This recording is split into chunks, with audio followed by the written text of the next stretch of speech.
Thank you, Maggie, and welcome back, everyone. So in today's panel, we're going to look at the news and the news leakage, and we heard this morning from Joseph and Aidan as well. And the panel is divided in two parts. So what are the strategies before a leak happens, and then what countermeasures can you take after the leak is done, and then what are some of the initiatives that we expect ASICs to do. Before we start with the presentation, I'd like to ask you, and please raise your hands, how many of you have been object passively or actively of a leak, or your clients? Please raise your hands. Okay, a few here. How many of those things that is a bad thing? Okay, quite a few. Great, so this can constitute the beginning of the panel, so I'd like my guests to introduce themselves first. Good afternoon, everyone. I'm Delphine Cassidy from Orica. I'm the Chief Communications Officer, and within that role, I look after investor relations, external, internal, and crisis management alongside the company secretariat. Hi there, Jeff Elliott, the Managing Partner of GRA Causeway.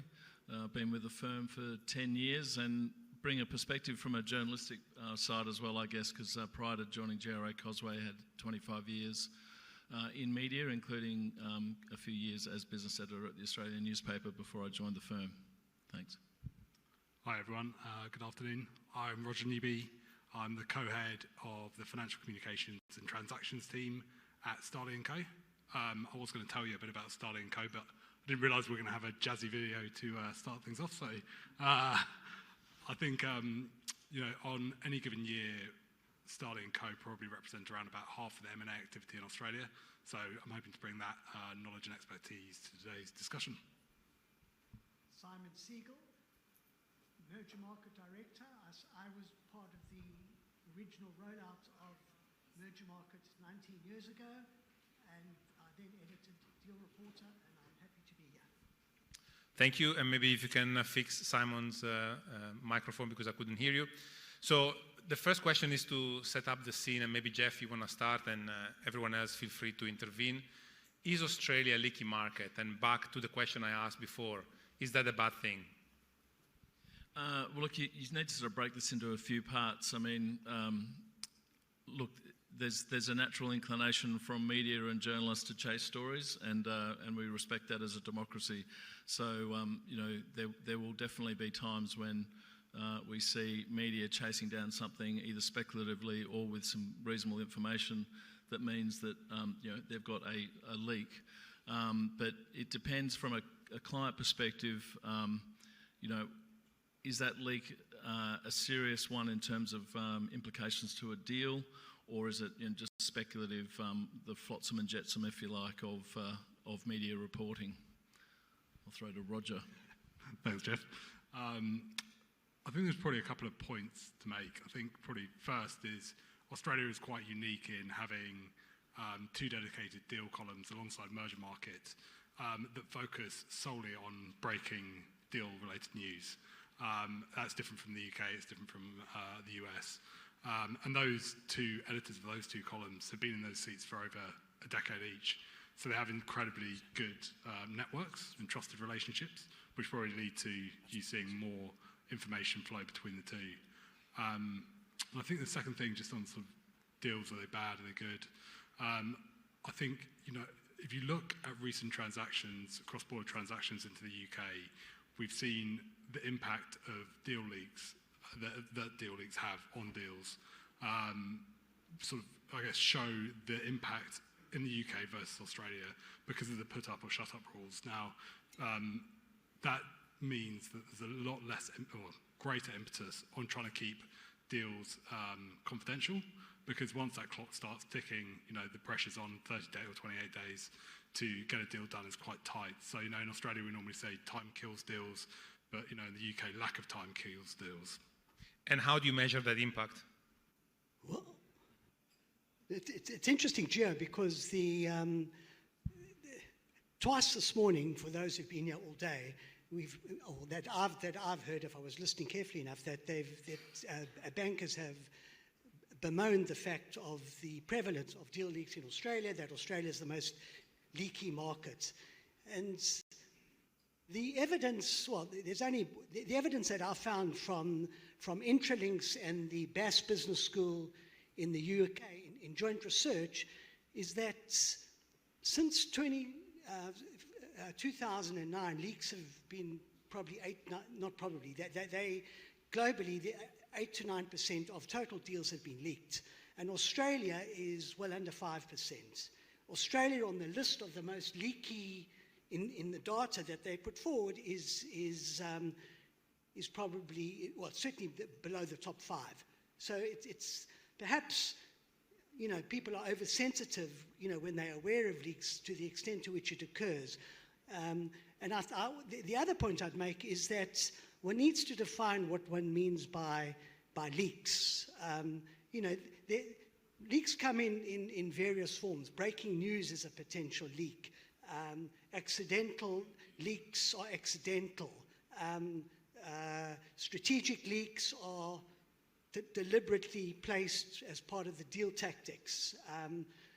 You then get stakeholder leaks, employers or suppliers or creditors who've got vested interest in trying to leak it. So it needs to, I think the point I'm trying to make is that it needs to be contextualized. Firstly, that the Australian leaks, it's very normal globally. Australia's probably not as prevalent as it might appear in sort of popular folklore. When I speak to bankers, yes, this is the most leaky market. I hear that all the time. That's the first point. And the second point is to contextualize what a leak actually means, or not means. The nature varies, so there are leaks and there are leaks.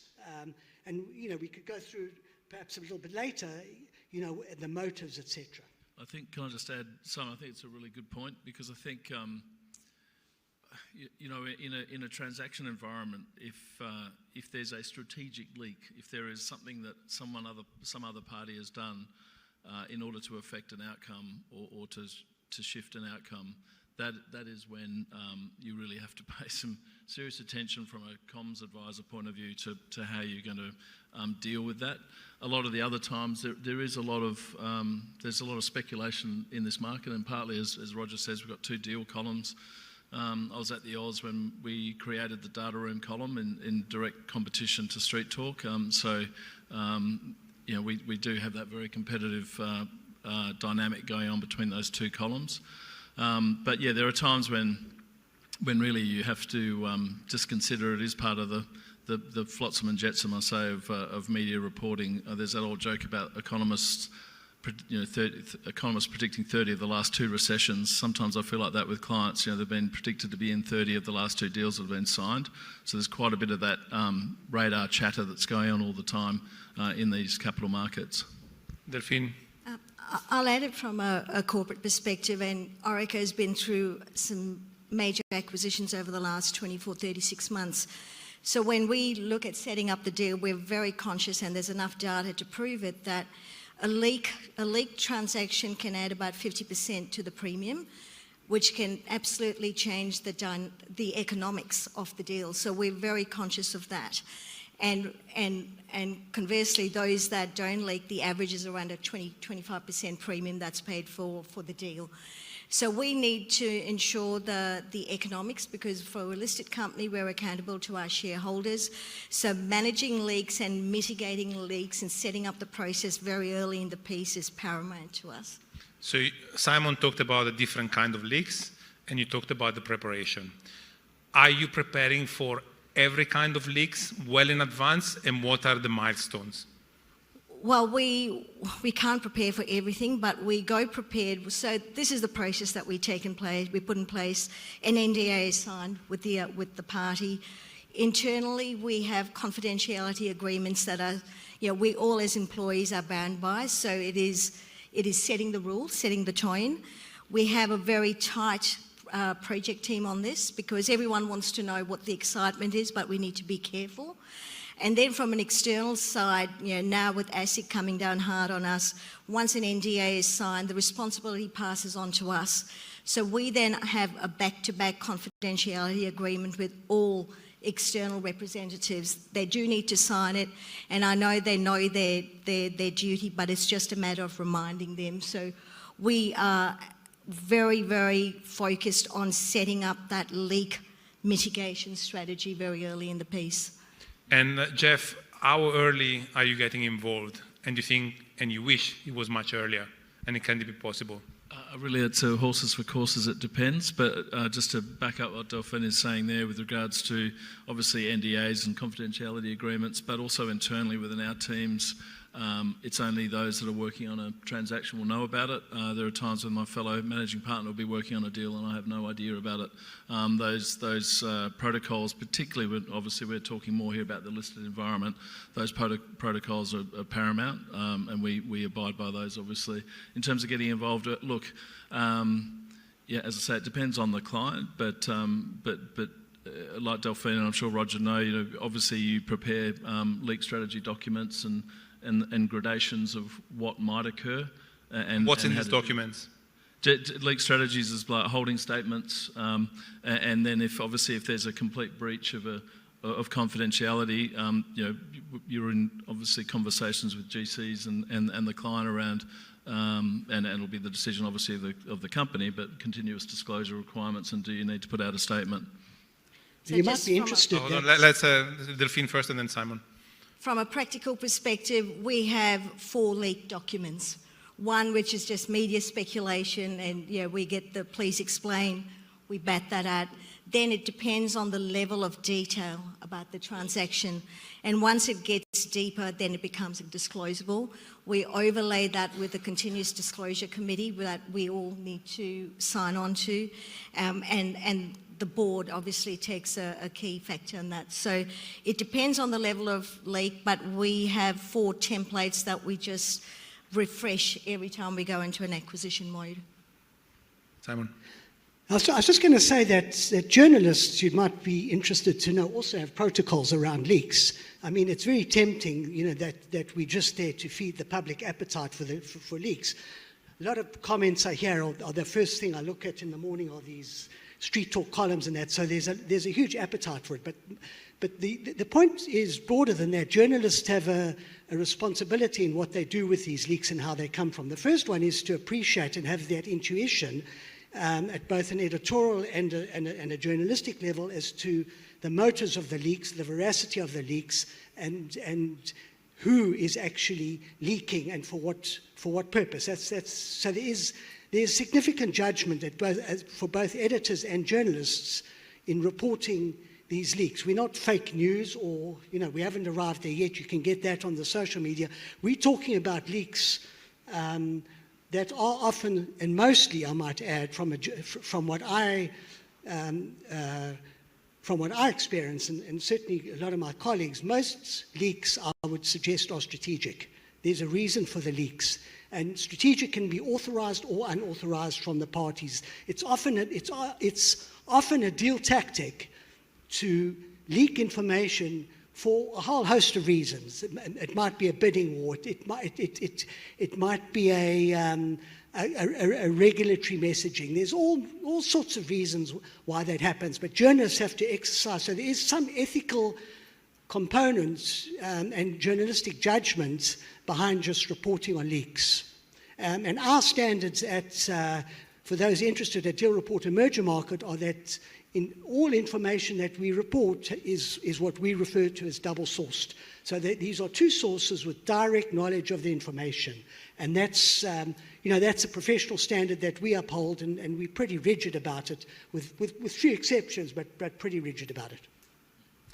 Roger, so what should be the sequencing of communication back on what Delphine talked about, the internal versus the external communication?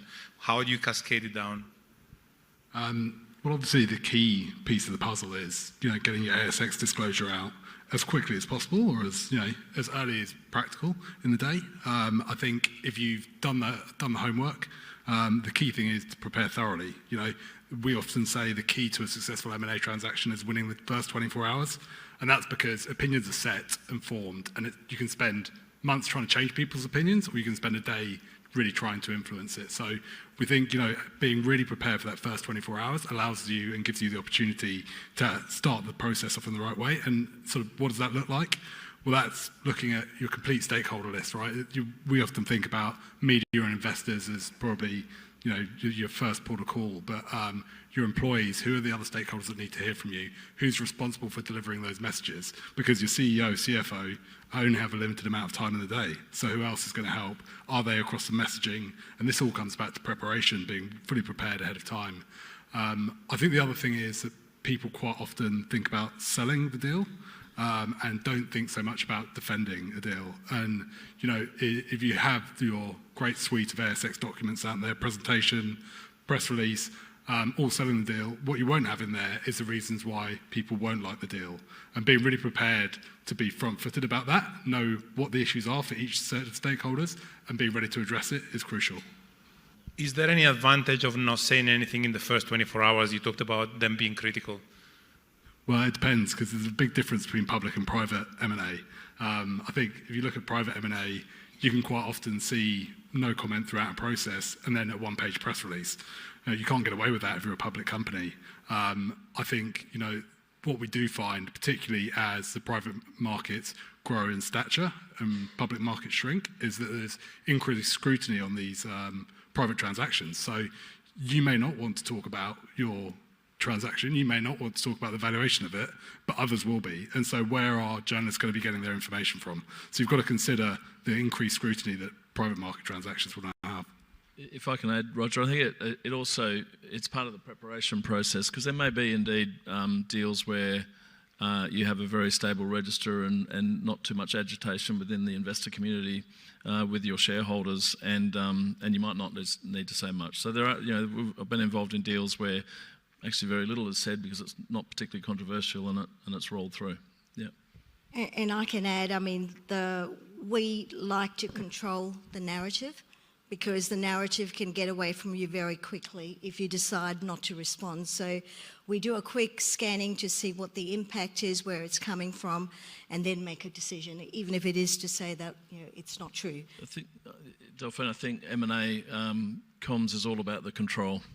Yeah. Can you always control? No, you can't. And that's where leak strategies and the ability to pivot and move if you need to comes into play. I think it's very important, and I'll speak for Roger and I here, Roger, that it's very important that on a daily basis, if you're in a fairly hot contested M&A process, that the comms team are embedded and involved in the process, because often we have something of an early radar detector on where coverage might be headed with particular journalists or columnists. So I think it's important to be part of the process, yeah.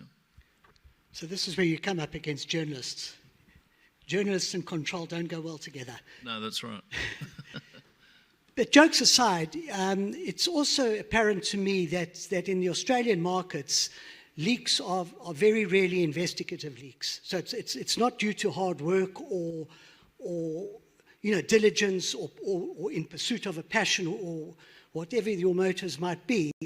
It's either by accident, as I say, or it's either strategic, or it's either idle speculation that some journalists are, just happy to, pass on without much verification. But they're very rarely due to investigation, and that's a dying art in journalism as a whole. And M&A journalism is very much part of that. This thoughtful, analytical approach is really a dying art, and it's much more an instant read, an instant click.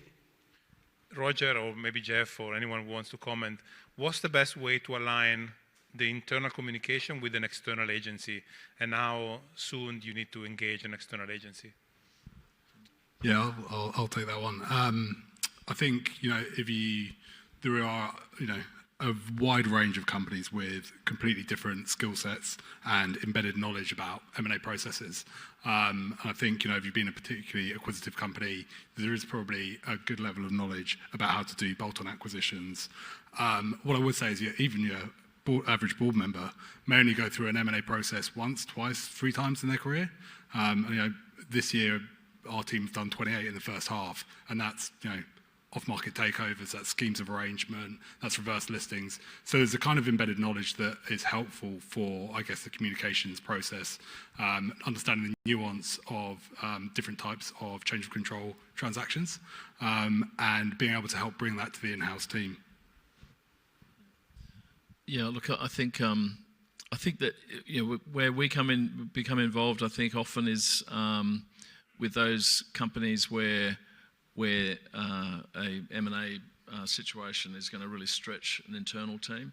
So it's a rough rule of thumb, but usually an ASX 100 to 300 company won't have the sort of resources that a top ASX 100 company will have in terms of being able to scale up into an M&A situation, particularly if it's a defence process where there's a lot of shoulder to the wheel needed to be put. Yeah. So I think what we look at, an acquisition is where we can control a lot more because we've got that. In a takeover, it's different. So we've got a very small team internally, one internal, one external, and those are the ones that we bring into the tent.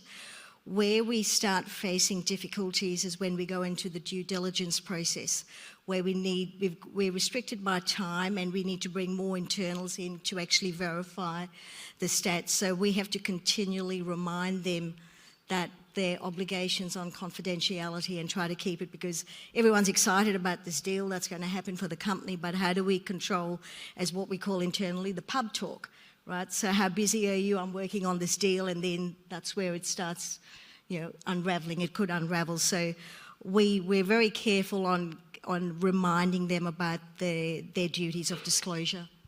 Jeff, so CEOs are normally very skilled in talking to the press and handling all the leaks. But what about the other people in the board? How do you make sure you control damage those? And everyone else who wants to add. Well, normally early on you'll have the sort of nominated spokesperson, and that usually is the CEO. There may be occasion where the chairman might want to get involved, but traditionally you again, going to the control issue, Delphine, you make sure you've got your nominated spokespeople and you stick with that, and that they're well prepared for that media engagement should it be required. But Simon might teach you that the journalists will go after the board members who are not trained. So how do you do it?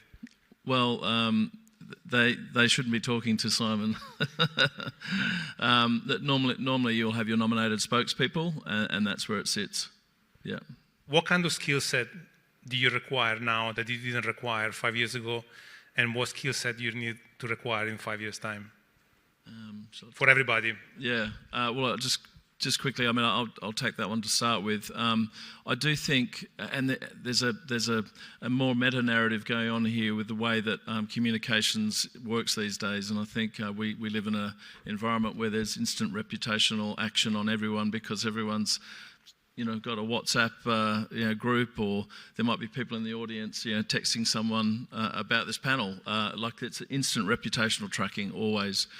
So I think that. I think interestingly, crisis communications and reputational communications is something that I think has always been ever present, but I think it's even more so now, particularly when you can be in any public forum and suddenly you find yourself on Twitter or going global going viral. So hopefully that won't happen today. Can I just add, coming back to the directors, I think all Australian directors now are very, very aware of their continuous disclosure obligations, and that is it's forefront of any discussion. So what I've seen, I think it's reduced immensely over the last many years that the leaks are coming from directors. So Australian directors are very focused on their duties, and I think the breach issue is one of those. You talked about crisis management. How much of the business should crisis management be? And should it be more, should it be less? It depends what you mean by crisis management. I mean, in crisis management in a deal situation is pretty nerve-wracking because it's multifaceted. I think Jeff and I, our businesses, but really both incorporate crisis management and M&A comms as part of our offering, but they kind of intersect as well quite often. But I think, well, certainly for our business, we have sort of maybe a 40-40 split, and the rest being investor relations work. I think that's probably a fair number. This year we've had our fair share of sort of crisis and reputational management communications. Yeah. I think the discussions going towards crisis management, I think it brings to my mind whether the question of whether leaks are necessarily bad or should be a crisis. The disadvantages of leaks are obvious. They disrupt negotiations. They're often unfair. They're speculative. The list goes on and on. But there's also an important issue that leaks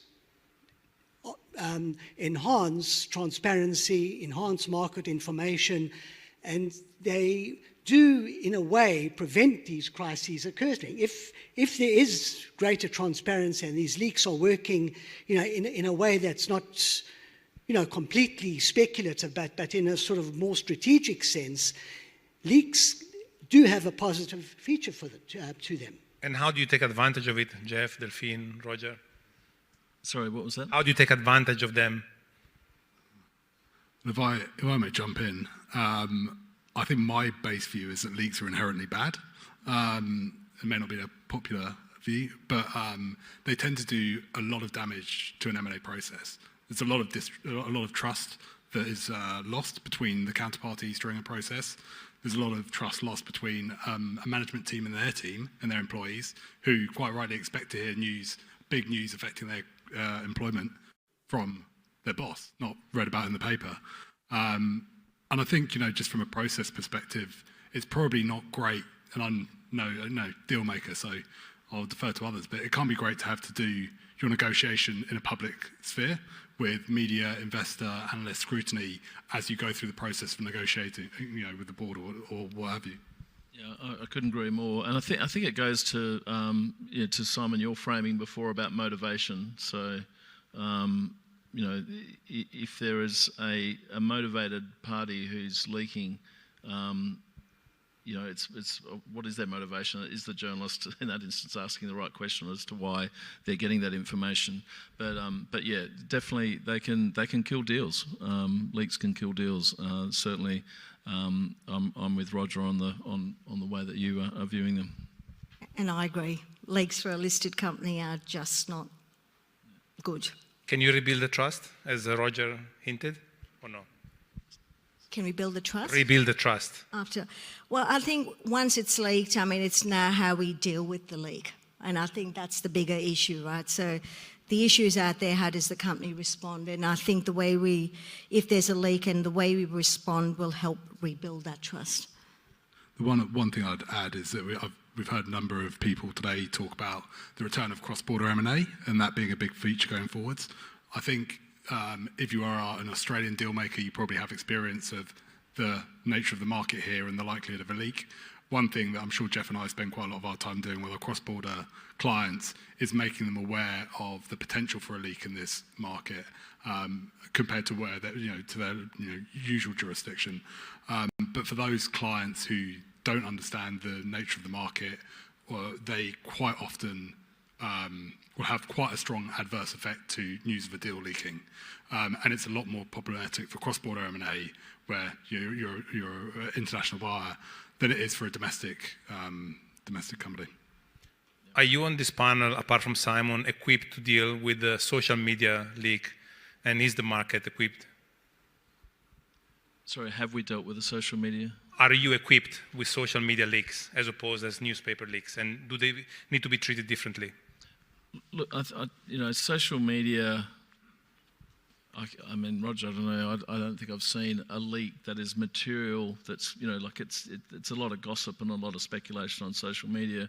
It's not really a field that we would play in when it comes to M&A comms. Maybe there are some exceptions, and it's more what I would call platform media than social media, where, in terms of pushing a narrative around the benefits of a deal, for instance, you might use LinkedIn to push that.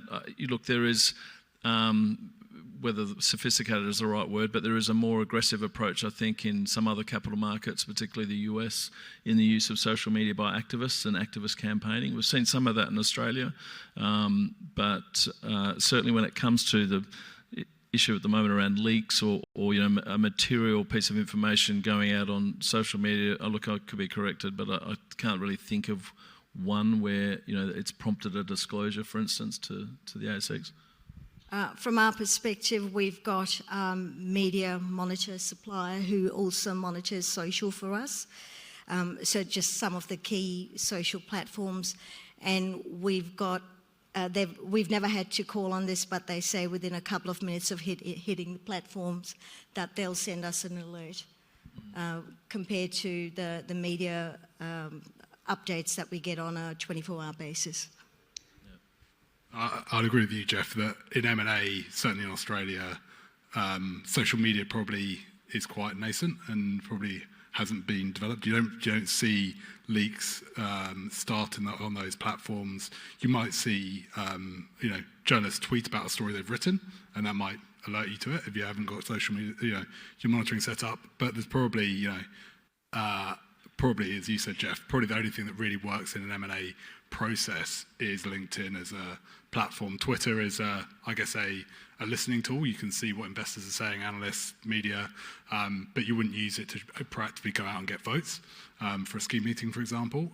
Whereas LinkedIn, you can do softer things. You can promote, the CEO of a bidder, for example, could be promoted to the employees of the target company on thought leadership pieces. So you see it, you can be used, it's rarely used to drive an effective outcome, but it's around the softer edges. You see it being used from time to time.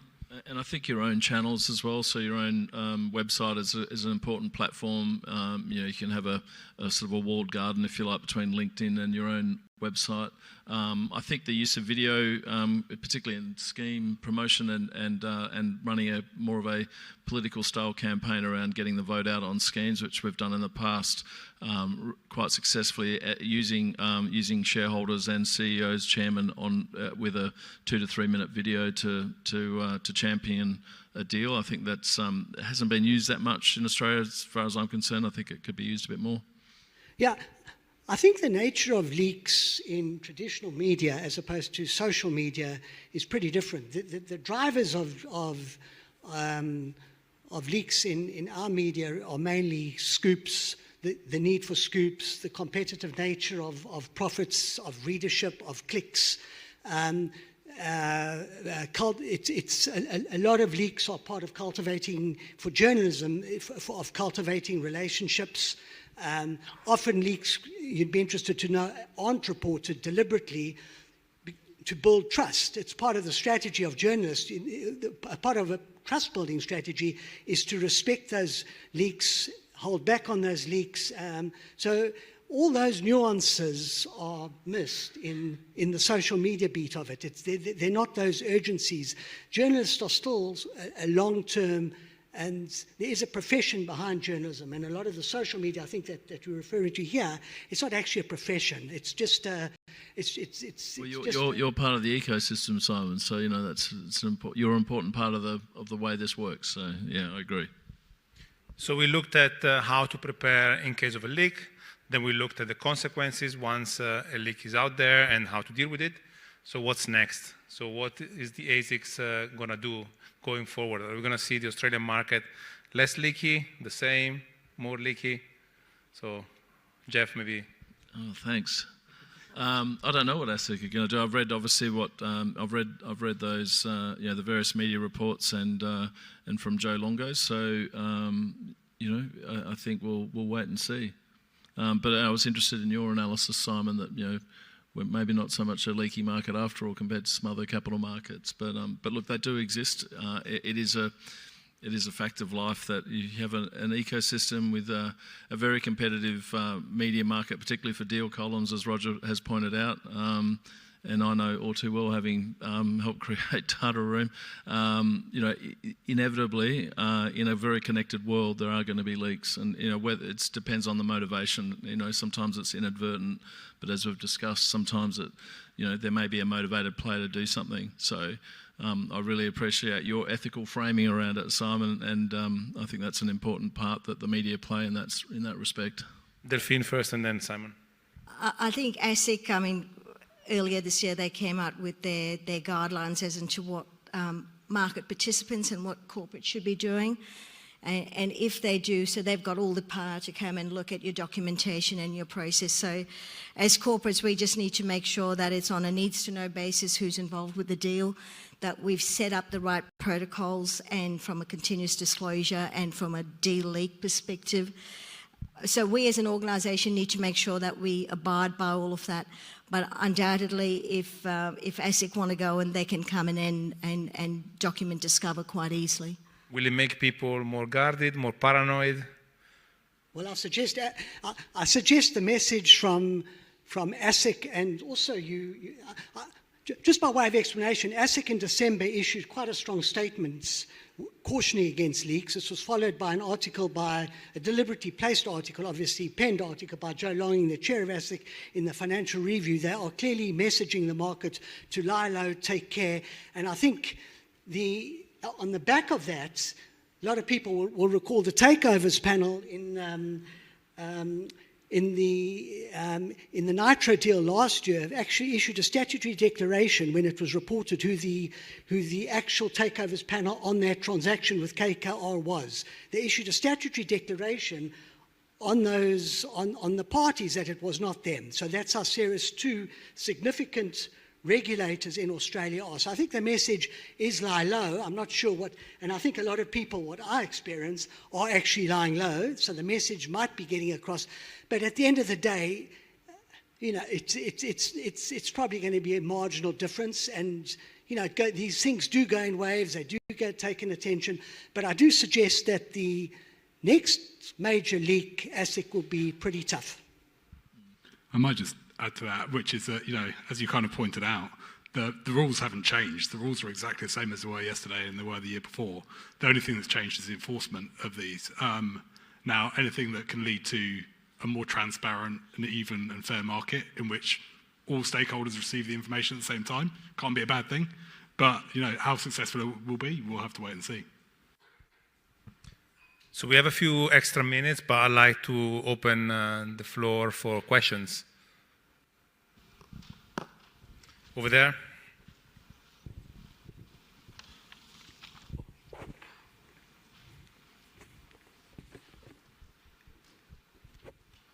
Hi, everyone. In a leak situation, I'm just interested in learning about your internal investigative process to find out where these leak sources came from. Also, the types of ramifications you've enforced. And finally, if there's been any, creative ways that you've seen leaks come about. I'll take that. I'm just picturing in the heat of a transaction and there's a leak, I don't think we'll have enough time to investigate who leaked it. It's about how do we deal with it and control the narrative after that. During that process. We'll do a look back as into our processes where the breakdown was, and then we'll need to manage it accordingly. So, and that's from an internal perspective. If it comes from an external, so one of the representatives, I don't think they will be using them again. So it's as simple as that. And what are the consequences if you find out that someone internally is leaked? If someone internally is breached, all our contracts have, we can get let go from the company. And it becomes a matter of whether they were aware of what they were doing and the consequences, or was unintentional on what they did. Yeah, well, look, similar. All the protocols are in place. The contract clearly states that it's not something you would do. I think with the protocols that we've established, as I mentioned earlier, there'll be deals going on within. I'm a managing partner. My other managing partner will be doing a deal or a transaction which I won't have any knowledge about. All I'll know is a project name. So I think that's really important for that process. Yeah, I'd just add to that. I think you and I have probably spent hours, days, and months on calls where people are trying to figure out where a leak could have come from, and that time spent pontificating or trying to figure it out is a little bit of a fruitless exercise. You can get a vague idea based on the article or anything like that, but I think probably what's more important is how you respond to it and the speed at which you respond, and you get the right people together to help address it. There's plenty of time later to try and figure it out. Can I just add one thing, actually, is deal fatigue, and I'm very conscious of that with my team. When you're in the middle of a deal and if it's going on, that you give your staff time and space, because I'm paranoid about email. When I'm involved in a M&A, it seems still such a clunky way to communicate in some respects when you're in the middle of a deal and emails are flying around. So I think making sure in a very heightened environment that your staff are well looked after, because and that's there are mistakes that are made at times, right? Fortunately, I can't think of one, but it can happen, so we're very guarded on that. Any other question? Here at the front, John. This table here.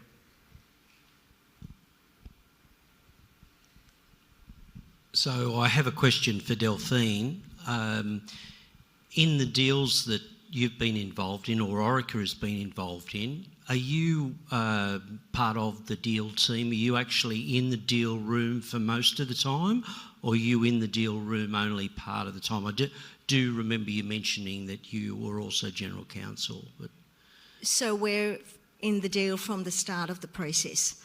So it's absolutely important that communications is there, because we need to set the strategy, the comms plan, and also manage the crisis should a crisis happen.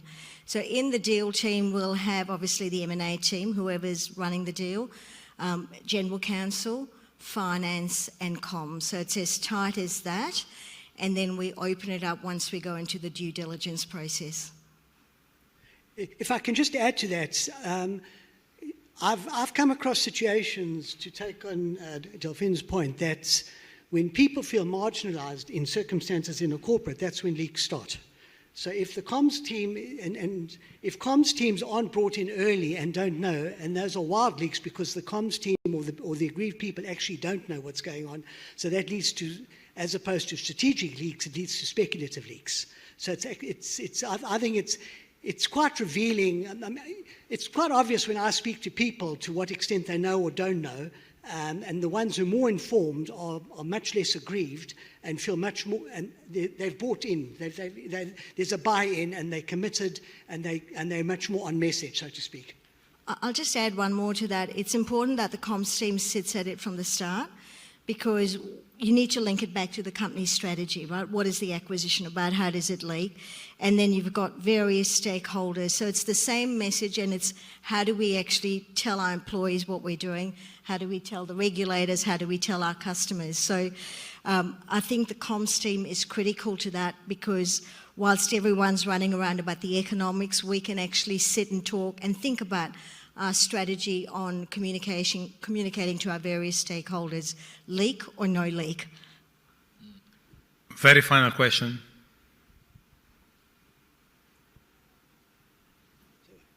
I have a very quick one, Simon. So do you think that if it's true there's going to be more scrutiny, you as a journalist and all the journalists will find more creative ways to get the news? And Jeff and Roger and Delphine, how do you expect to defend from the journalists? I don't think it's going to change much. And also, the scrutiny is more rhetoric, but behind that rhetoric, I did suggest earlier, people are going to be withholding certainly for the next few months. And I certainly anticipate that an example could be made of the next major leak to some extent. I don't think there's going to be legislative change. I don't think ASIC also, one must remember that the ASIC themselves, their data suggests that there's the cleanliness, so-called in their terminology, the cleanliness of the Australian reporting landscape is solid. It's good. ASIC aren't reporting in their own research. It's an annual review they bring out, and that gets a clean bill of health. They're not expressing concern about that. It's just a few high-profile cases. Then there's people on there, chirping at them. Why aren't they doing anything? So for a while, I do expect people to be a bit more cautious, but over the long term, I think it's business as usual. Yeah, Roger, and that's it. Oh yeah, I was just going to say you could get a table at Rockpool and do it the hard way. Great. I think it's a timely reminder, as Simon's indicating, and look, it is BAU. I mean, we abide by all the protocols, and continuous disclosure is sacrosanct. So, we'll deal with things as they come up and have our leak strategies, and on we go. Great. So Delphine, Jeff, Roger, Simon, thank you so much for your insights, and thanks everyone for listening.